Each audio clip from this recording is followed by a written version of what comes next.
nas maiores alturas ao Rei que vem em nome do Senhor. Hoje é domingo de Ramos. Hoje é dia em que Cristo entra em Jerusalém, onde Ele é proclamado Rei. É a sua semana derradeira, é a grande semana que se inicia. É o dia em que Jesus é reconhecido pela multidão como o Rei dos Reis, como o Rei de Israel, como o Rei do universo. Aleluia! Glória a Deus! Amém! E nós vamos bendizer a Jesus. Estamos bendizendo e seguiremos bendizendo o nome de Cristo. Já no começo do culto fizemos a leitura de Lucas capítulo 19. O pastor Marcondes esteve lendo, que é o texto que fala da entrada triunfal do domingo de Ramos. E há um outro texto paralelo a esse, ou seja, os evangelhos sinóticos.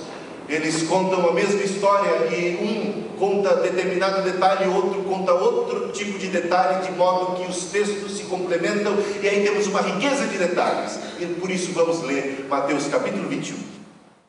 Irmãos, a primeira coisa que a gente observa aqui, nessa entrada triunfal, é que Jesus faz uso de um jumentinho. Jesus entra como rei. E Ele não entra montado num cavalo poderoso. Jesus entra como rei na cidade de Jerusalém, na capital de Israel, mas não entra como um exército. Ele é rei e reivindica ali a legitimidade do seu senhorio, do exercício do seu reinado, mas Ele não vem com armas, Ele não tem uma espada em suas mãos, mas Ele vai recorrer a um jumentinho. Ele entra humilde em Jerusalém. Os discípulos vão lá e vão pedir o jumentinho. E Jesus disse: se os donos perguntarem o que vocês estão fazendo, vocês respondam assim: o Senhor precisa deles. Quando os discípulos encontraram o jumentinho estava amarrado. Ele estava preso por seus donos. E a primeira coisa que os discípulos tinham que fazer era libertar o jumentinho. Isso é muito interessante. Assim como o jumentinho que estava preso por seus donos e que foi liberto, assim existe muita gente presa por distintos donos nesse mundo, amarrados, escravizados. Mas Jesus vem para libertar. Quando os donos reclamam, o que é que vocês estão fazendo? Libertando esse jumentinho. Qual é a resposta? Qual é a resposta que cala a boca dos donos? Qual é a resposta que não deixa outra alternativa aos donos a não ser permitir a liberdade do jumentinho? A resposta é essa: o Senhor é que está mandando. Está certo que o dono parece ter poder, mas mais poder tem o Senhor do que o dono. Amém? Às vezes nós estamos presos aos donos, e os donos são tão mais fortes e mais poderosos que nós, que contra os donos nós nada podemos. Ainda que nós não possamos, como seres humanos, contra os donos, maior é aquele que está no céu, maior é o Senhor Jesus aqui na terra, e Ele é Senhor, e Ele tem autoridade sobre os donos. O Senhor precisa dele, e os donos liberaram. Você já viu Jesus com alguma dificuldade de expulsar demônios? Você já viu Jesus com alguma dificuldade de acalmar uma tempestade, de curar um enfermo? Não existe prisão difícil, não existe cadeia forte que Cristo não possa romper. Ele é Senhor. Amém. Tem gente que às vezes está presa aos donos, que eles creem aos espíritos, e muitas vezes espíritos demoníacos de algumas religiões, espíritos ameaçadores, espíritos que fazem chantagem emocional, espíritos que ameaçam matar caso eles escapem, caso eles queiram se afastar do domínio desses espíritos. E nós sabemos muitos casos assim, de pessoas que serviram a determinados espíritos, serviram a determinados deuses, escravizados estavam, e quando quiseram se libertar, se viram em apuros, porque esses espíritos que os dominavam até então, agora não queriam deixar ir.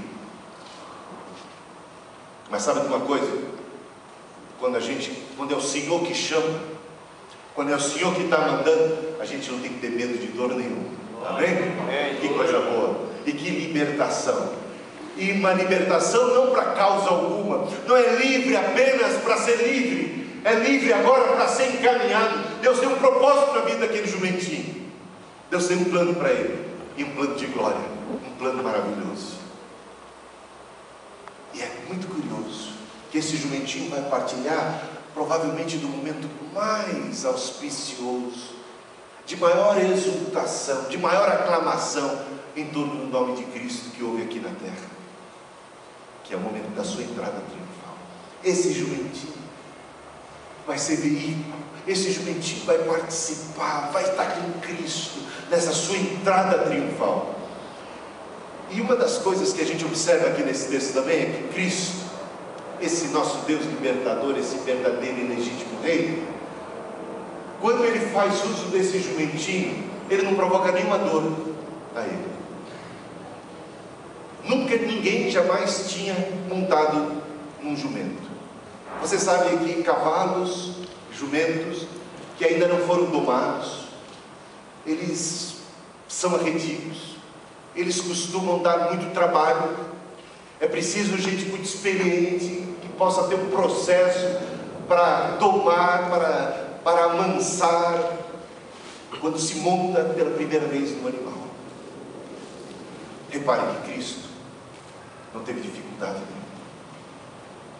Esse jumento, esse jumentinho, em quem ninguém jamais havia montado, quando ele olhou para Cristo, ele reconheceu que ali estava o Criador, o Senhor, o legítimo dono de todas as coisas. Muito interessante isso. E a outra coisa interessante é o cuidado de Cristo. Por que o jumentinho e a mãe? Não é? Não se chamaram os dois? Por que o jumentinho e a mãe? Por que não só o jumentinho? Afinal de contas, Cristo só montou sobre o jumentinho. Por que não buscaram apenas, único e tão somente o jumentinho? Porque trouxeram também consigo a sua mãe, para não causar nenhum trauma. Aquele jumentinho a vida inteira foi criado e esteve ao lado de sua mamãe. E no momento da entrada triunfal de Cristo, não haveria sofrimento para o jumento. Não haveria sofrimento para sua mãe, que ficaria privada pela primeira vez da companhia de seu filho, provavelmente preocupada lá no curral, onde quer que estivesse presa. Onde que foi parar o meu pequeno? O que está acontecendo com ele? Não houve dor para o coração daquela mãe, não houve dor para o coração daquele jumentinho. Esse é o cuidado de Deus com os animais. Se Deus cuida assim dos animais, como Ele não cuida de cada um de nós, irmãos? Na entrada triunfal, o Senhor, quando estava na cruz, Ele teve preocupação com sua mãe. E disse para João, quando ele estava no maior do seu sofrimento, da sua angústia, ele se preocupou com sua mãe, com o destino dela, com o coração dela, com os sentimentos dela, e disse para João: João, eis aí a sua mãe, eis aí o seu filho, e procura aproximar um ao outro. O Senhor sempre está cuidando de nós, na sua dor, na sua angústia. O Senhor se importa conosco. Esse Cristo que entra em Jerusalém como rei, ele não entra de posse de nenhuma riqueza. A vida inteira dele, ele nunca tirou nada de ninguém. Foi uma vida de doação, uma vida de entrega. A vida de Cristo foi uma vida para os outros. Ele serviu a causa dos outros. Ele se preocupou com os outros até na hora da sua morte. Esse é o nosso Senhor. Esse é o nosso Cristo, que quando entra em Jerusalém, entra e é aclamado por toda aquela multidão que havia contemplado o maior milagre de Cristo. Cristo foi aos poucos aumentando a dose de seus milagres, porque ele não queria chamar muito a atenção, porque ainda não havia chegado a sua hora, mas agora chegou a sua hora. E chegada a sua hora, ele faz o maior de todos os milagres. Ele ressuscita Lázaro. Lázaro que estava apodrecendo. Lázaro que estava 4 dias já morto e sepultado. E as pessoas todas, porque ficam apenas 2 milhas, ou mais ou menos 3 ou 4 quilômetros de distância de Jerusalém até Betânia. Aquela multidão que que vem acompanhando a Cristo, é uma multidão que foi lá em Betânia, e testificou, e contemplou, e confirmou o grande milagre de Jesus, e que viu o Lázaro ressurreto dentre os mortos, e que estava alvoroçado, e que tinha uma expectativa. E isso a gente não pode se enganar. O povo judeu tinha uma expectativa em relação ao Messias. E que expectativa era essa? De que o Messias viria para dar vitória para o povo de Israel, uma vitória em termos políticos. Eles esperavam que o Messias fosse promover uma revolução, inclusive uma revolução armada, que desse agora autonomia, libertação, hegemonia política ao povo de Israel, que estava debaixo do império e do domínio romano. E com essa expectativa estava o povo, aclamando o seu rei. Mas sabe de uma coisa? Quando Jesus entra em Jerusalém, em primeiro lugar a que ele se dirige não é o palácio. E a gente se pergunta, por que se ele é rei? Porque se ele entrou como rei, se ele está sendo aclamado como rei, porque ele não se dirige com toda aquela multidão em direção ao palácio e toma posse como rei do trono de Herodes, a autoridade de Pilatos? Porque ele não promove essa revolução tão esperada, tão aguardada pelos judeus? Aonde é que vai Jesus? Não foi para o palácio. Onde foi ele? Em direção ao templo. Não é sugestivo isso? Jesus por vezes disse: o meu reino não é deste mundo. A gente precisa entender a natureza do reino de Deus. Tem muita gente frustrada com Jesus. Tem muita gente que ficou frustrada certamente com aquela entrada dele, porque aquela entrada, cadê o exército? Você está de brincadeira? Esse homem vem montado num jumentinho e está sendo aclamado rei. Cadê o ouro? Cadê o tesouro? Cadê o poder? Cadê a riqueza? Cadê a força armada? Rei do quê? Aonde que ele pensa que ele vai? Se Pilatos tivesse conhecimento daquele rei que chegava, o que ele ia fazer? Ia ficar se sentindo ameaçado? Certamente não. Provavelmente rir-se-ia, ia zombar, fazer pouco caso. Muita gente fez pouco caso. Quem é esse? Perguntaram, não é? Quem é esse? Quem ele pensa que é? O que está acontecendo? Que palhaçada é essa? Que brincadeira é essa? Rei? E hoje em dia tem muita gente ridicularizando a Cristo, rei, Senhor. Mas rei, Senhor do quê? Cadê o poder dele? Cadê o seu poder? Cadê a sua força? Ele é rei mesmo? Eu não estou vendo. Eu não estou vendo poder nenhum. Eu não estou vendo força nenhuma. Cadê esse rei que eu não sei? Que eu não conheço? Tem muita gente que faz pouco caso dele. Tem muita gente que não está nem aí para Deus, que não está nem aí para Jesus, e que zomba, porque desconhece a natureza do seu rei. Este Cristo ressuscitou a Lázaro. E a expectativa deles é que poder ele tem. E com esse poder, então, o que ele não pode fazer em relação aos romanos? Ah, certamente tem muito poder. E se quisesse, poria fim a toda a tirania, a todos os impérios, a todas as forças, a todas as hostes, sejam elas deste mundo ou de qualquer outro mundo. Quando foi preso, momentos antes, naquele afã, Pedro estava com uma espada, lembram disso?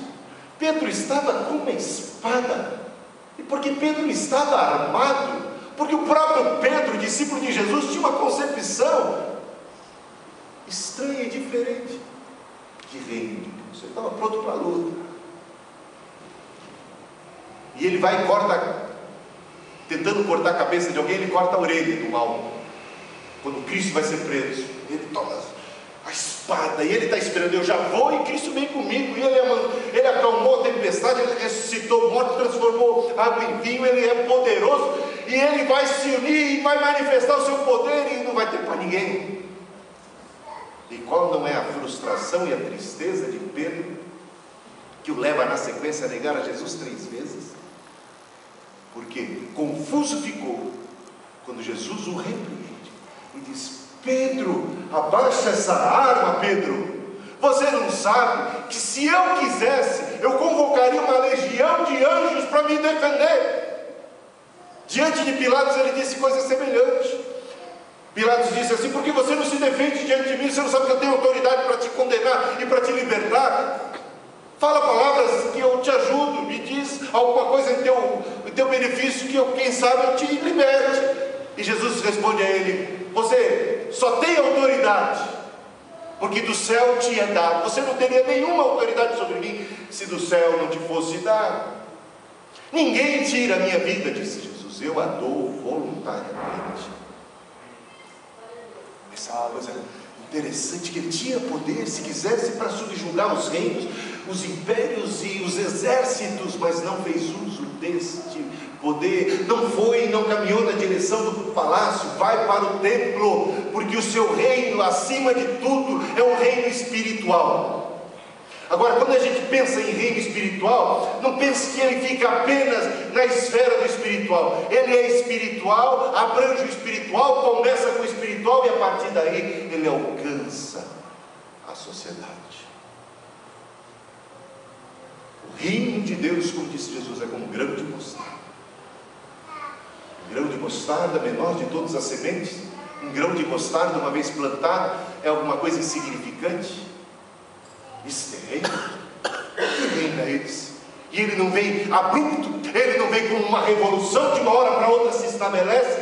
Ele cresce paulatinamente, assim como uma planta, mas vai crescendo no seu DNA. Ele tem já o DNA da vitória.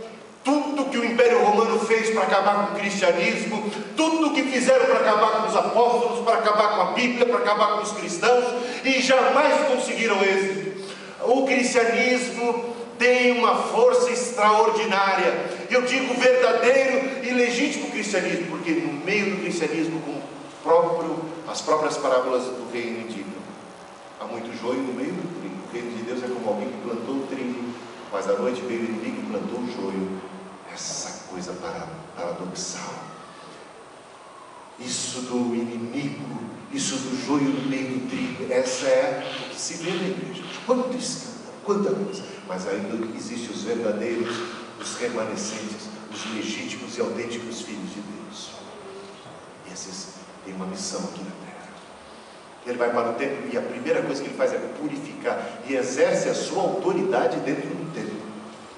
Age como dono do templo, age como o rei do templo, e purifica e expulsa os vendilhões, coisa que a gente precisa hoje. Quantos vendilhões, quantos mercadores da palavra, e Cristo entrou no templo para purificar o templo, porque a partir do templo é a partir da igreja, e de uma igreja santificada, que o seu reino se estabelece, que o seu senhorio se alastra, e avança, e alcança, e transforma a sociedade. Assim foi nos tempos de Wesley. Wesley viveu em tempos terríveis, onde prevalecia a escravidão que era cultural, escravidão que era milenar. Você sabe o que é combater algo que existe há milênios, algo que prevalece na terra há milênios? Um homem acreditou no reino de Deus, no poder de Deus, na semente do evangelho no seu coração, e ousou crer que este mal que era a escravidão podia ser eliminado da face da terra. E trabalhou duro, e pregou, e a primeira coisa que ele fez foi purificar o templo. Assim fez Wesley. Ele proibiu que qualquer metodista tivesse escravos. Proibiu. O templo tem que ser purificado. O reino de Deus começa pela casa de Deus. O juízo de Deus começa pela casa de Deus. E assim foi que, a partir dos metodistas que se santificaram, que eliminaram a escravidão do seu meio, levanta-se dele um homem chamado Wilberforce. Esse homem é elevado ao parlamento inglês, e ele propõe uma coisa que foi ridicularizada, uma emenda, um projeto de lei que foi motivo de zombaria, que era o fim da escravidão, o fim do tráfico negreiro. E a Inglaterra era naquela época muito poderosa e era a principal traficante de negros nos seus navios, e aqui tinha mais lucro com tudo isso. E um dos argumentos era: se nós pararmos de fazer isso, a França continuará fazendo, a Espanha continuará fazendo, nossos inimigos continuarão fazendo, eles se enriquecerão e nos destruirão. 20 anos de luta no parlamento, até que por fim, o primeiro país na face da terra a acabar com o tráfico negreiro, acabar com a escravidão, foi a Inglaterra. Tudo começou com a crença, com a fé, com a purificação do templo. É possível, irmãos, o reino de Deus, semente do reino de Deus, que começa no espiritual, que começa no coração, e que se alastra, que se espalha, que alcança, e que transforma vidas, e que transforma uma pessoa, e que transforma a sua casa, e que transforma o seu bairro, e que transforma a cidade, e que transforma o mundo inteiro. O reino de Deus está no meio de nós. O reino de Deus é mais sutil, como uma planta que vai crescendo e que tem muito poder e muita graça. Purificou o templo. Quando Jesus purifica o templo, sabe o que acontece? Antes tinha os mercadores, estavam tomando conta de tudo ali. Os mercadores, os mercenários da fé. Havia muito lucro para os sacerdotes, vendendo pombas, vendendo animais e com preços caríssimos, e explorando a boa fé do povo. Sabe? Jesus expulsou, purificou, e quando ele purificou, essas pessoas já não estavam mais no templo, e o templo agora tinha lugar. E o que diz na sequência do texto que nós lemos é que assim que se deu a purificação do templo, puderam chegar ao templo os doentes, os fracos, os necessitados, os carentes. E esses puderam encontrar dentro do templo quem? O próprio Cristo, o Senhor da vida, que curava, que atendia. Que coisa maravilhosa. Quando Deus purifica o nosso templo também, que nós somos templos de Deus, nosso corpo é templo do Espírito Santo, quando nossa vida é purificada, nós também podemos ser usados por Deus para abençoar tantas e tantas pessoas ao nosso redor, que o Senhor quer alcançar. O Senhor quer reinar, o Senhor quer estar na nossa vida, mas às vezes a nossa vida está cheia, repleta de um montão, de uma porção de coisa que não devia estar lá. Mas o Senhor quer purificar. Tem gente que pede assim: Senhor, eu quero ser cheio do Espírito. Senhor, enche-me do Espírito. É legítimo querermos ser cheios do Espírito, mas antes de sermos cheios, precisamos ser esvaziados, concordam? Esvaziados, em primeiro lugar, porque se estamos cheios de coisas ruins e queremos ser cheios de coisas boas, quando as coisas boas forem derramadas sobre nós, elas vão se desperdiçar devido à presença das coisas ruins. Se nós estamos cheios de coisas ruins, coloca-se coisas boas, as coisas boas vêm por cima e se espalham, e se esparramam, e se desperdiçam. Se queremos ser cheios de coisas boas, primeiro precisamos ser esvaziados das coisas ruins, purificados, a purificação do templo. E uma vez purificados, as coisas boas vêm e ocupam lugar. E Cristo reinando em nosso coração, nós começamos a ser instrumentos de Deus. Cristo vive em nós. E o nosso toque é o toque do Espírito, a nossa palavra é uma palavra do Espírito, e somos usados para a libertação de tanta gente. O Senhor encontra nós um lugar para viver, morar e exercer o seu poder sarador. O povo recebeu com muita alegria, as crianças inclusive. O povo disse: Hosana, bendito o rei que vem em nome do Senhor. As crianças disseram mesmo, as crianças. O louvor das crianças, o louvor do povo incomodou os religiosos, incomodou aqueles que viam Cristo como inimigo, que não compreendiam a natureza do seu reino. E Jesus foi chamado a atenção. Essas pessoas chamaram a atenção de Jesus. Jesus, você não está percebendo o que essas crianças estão falando? Olha a besteira que elas estão falando. Elas estão te idolatrando, elas estão te adorando. Que história é essa? Repreende as crianças. Jesus se calarem, as próprias pedras clamarão. Jesus disse mais: é dos pequeninos, novícios, que dos que amamentam, o Senhor suscita o perfeito louvor. Nunca despreze os pequenos na casa de Deus. Eles estão discernindo, às vezes, muito mais que os adultos, muito mais que os mestres da lei. O Espírito Santo já está trabalhando em seus corações. Trabalhava no coração de João Batista, quando ele ainda estava no ventre de sua mãe. Traga os pequenos à igreja. Creia que a graça de Deus é sobre os pequenos. Os pequenos fazem parte do corpo de Cristo. E eles abriram a boca, e da sua boca saiu o perfeito louvor. Que coisa extraordinária, que coisa maravilhosa. Jesus sendo adorado, Jesus sendo exaltado. Sabe, na descida, mesmo no meio de todos aqueles louvores, quando Jesus contemplou a cidade de Jerusalém, ele chora. Mas por que chora se é um momento de tanta glória? Por que chora se é um momento de tanta alegria? Diz o texto de Lucas 19, Jesus chorou. Chorou por quê? Porque ele avistou a cidade e ele vai além da aparência. Às vezes estamos cantando, mas não estamos agradando a Deus. Às vezes estamos na igreja, mas não estamos agradando a Deus. Não basta cantar e não basta estar na igreja.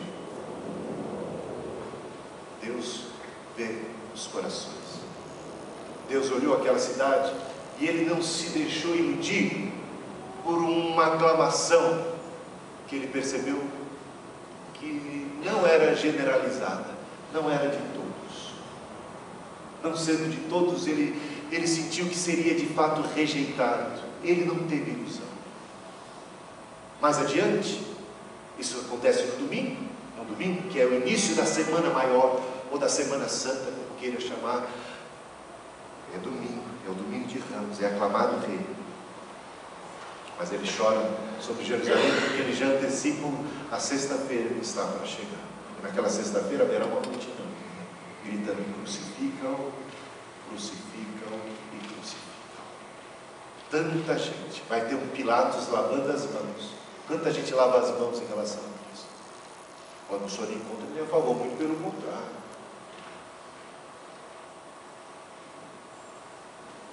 Tem gente que não está vestindo a camisa de Jesus.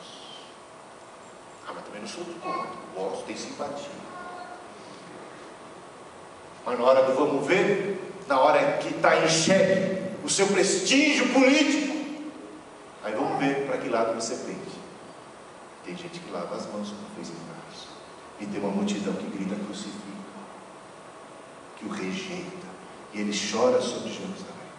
Jerusalém, Jerusalém, que matas os profetas, apedrejas tantos quantos se são enviados. Quantas vezes eu quis, como a galinha, eu quis amparar vocês, como a galinha para os pintinhos, mas vocês não reconheceram. Eis que os teus inimigos não aceitaram, não perceberam que eu o rei da paz estava chegando. Os teus inimigos te cercaram do peixe. E não vai ficar pedra sobre pedra.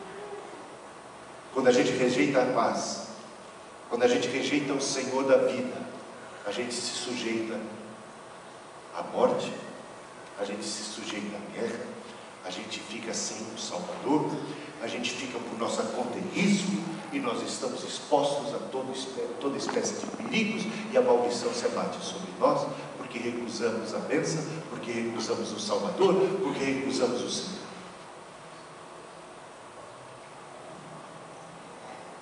É triste também quando Jesus olha para nós e chora. Olha para a nossa cidade e chora. Olha para o nosso mundo e chora. E às vezes olha para a nossa vida e chora. Temos na nossa existência trazido alegria para o coração de Deus ou tristeza? Estamos aclamando e recebendo ao Senhor? Ou estamos rejeitando e lavando as mãos? De que lado nós estamos? Ele é o rei humilde, ele entra manso, ele é rei da paz, ele é rei da alegria. Naquele dia tínhamos alegria por causa da presença de Jesus.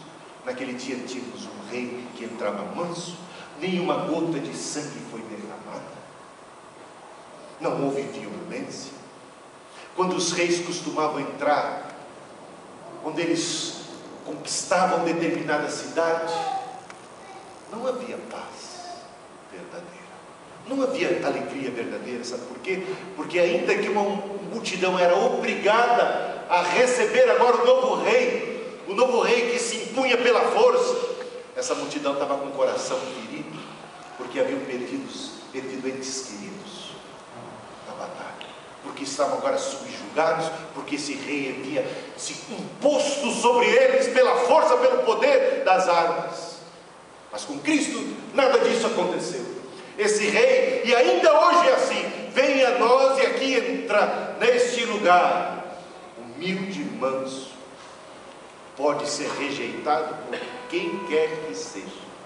Concede-nos poder para rejeitar, porque se quisesse não seria assim, seria completamente diferente. Quando foi para ser preso pelos soldados, os soldados perguntaram: queremos a Jesus, e Jesus respondeu: eu sou. E os soldados caíram para trás imediatamente.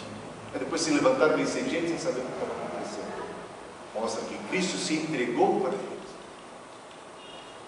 Cristo se apresenta para nós humilde. Alegra-te, Jerusalém, porque teu rei vem a ti, humilde e manso, montado num jumentinho. Não é como os outros reis, não é como os déspotas e tiranos desse mundo. É o rei da paz e que quer, pela via do amor e do Espírito, estabelecer seu reino sobre toda a terra. Mas um dia ele virá. Para esses que zombam, devem saber que chegará o dia em que ele virá sobre as nuvens do céu com grande poder e glória, montado num cavalo branco e não mais num jumentinho, com um exército angelical e poderoso armado, e vem com poder e força, e não tem para diabo, não tem para anticristo, não tem para reis da terra. Naquele dia todo joelho se dobrará, todo mundo vai ficar pianinho diante de Jesus e do seu poder. Mas eis aqui o tempo sobremodo oportuno e o momento da graça, o momento em que nós podemos e devemos recebê-lo e acolhê-lo, quando ele se apresenta a nós manso e humilde. Cristo fez coisas maravilhosas, curou muitos naquele tempo,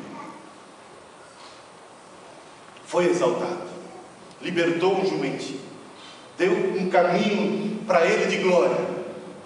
E agora, no final do dia, depois de tantas curas, depois de tantas bênçãos, o que nós lemos no último versículo que nós lemos hoje, em Mateus 21, depois da purificação do tempo, é dito que ele teve que sair da cidade, não foi isso?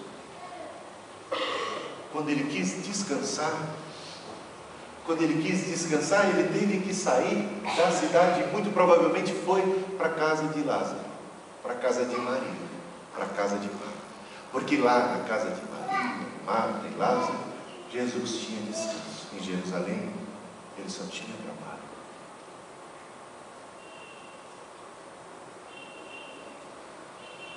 Ele fez tanto bem com Jerusalém e ninguém o convidou para ir para a sua casa.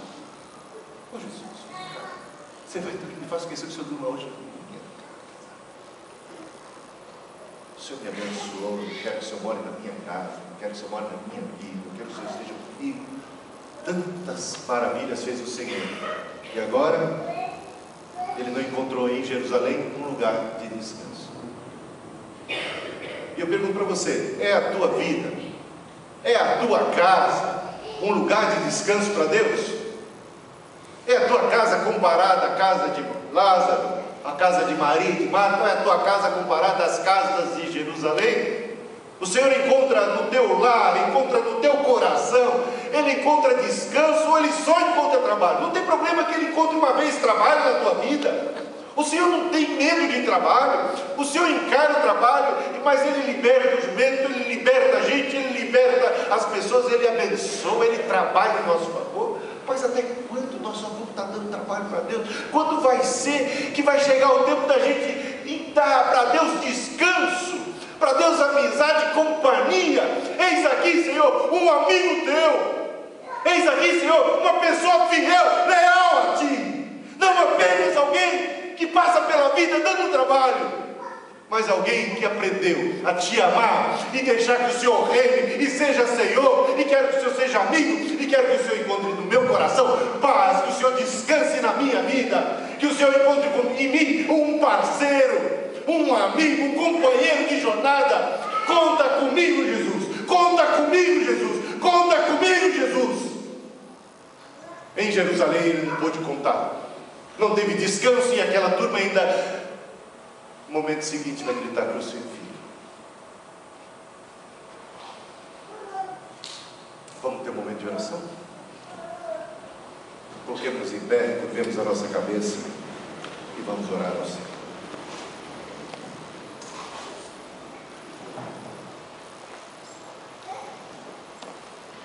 Quem deseja nessa noite declarar Jesus como Rei da sua vida, quem deseja nessa noite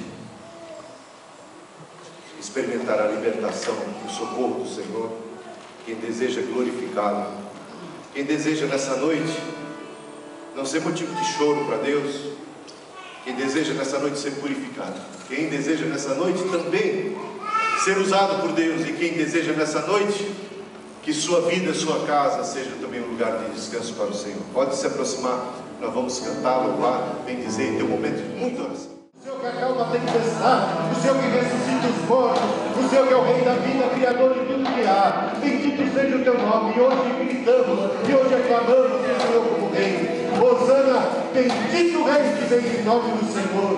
O Senhor seja bendito na nossa casa, bendito na nossa vida, bendito nos nossos lábios, bendito na nossa atitude. Oh Senhor, reina soberano, reina em nosso coração, reina na nossa igreja, reina na nossa vida, e livra-nos do mal, livra-nos do mal, livra-nos do engano, e livra-nos de todos os donos, de todos os opressores, de todos os inimigos, e de todos os adversários, daquele que só vem para matar, roubar e destruir. E manifesta-te a nós, Salvador, concedendo vida abundante, concedendo graça, concedendo a libertação que só tem aquele que encontra o Senhor.